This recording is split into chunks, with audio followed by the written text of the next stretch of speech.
elegir este rincón emblemático de Extremadura de Madrid para presentar su última obra escrita con el subtítulo de Ensayo, y el otro por recuperar su vinculación parental extremeña con un abuelo que ejerció, una abuela que ejerció como médico en Valencia de Alcántara.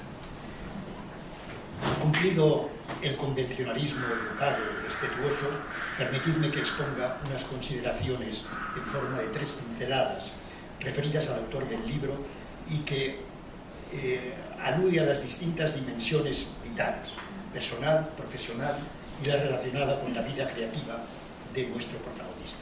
La primera pincelada destaca su personalidad sencilla, la segunda intenta mostrar su profesión basada en la vocación y la tercera se refiere al ámbito espiritual y trascendente de su obra. En la primera destaco la sencillez personal de su trato como el soporte de la relación amistosa. Esa disposición manifiesta su carácter, su forma de ser, es decir, su etos, y muestra el camino que facilita la amistad. Sencillez no es simplicidad. Alcanzar el estado de sencillo es lograr un orden, una estructura equilibrada, ética, técnica y estética, que da, pues, una estabilidad y armonía.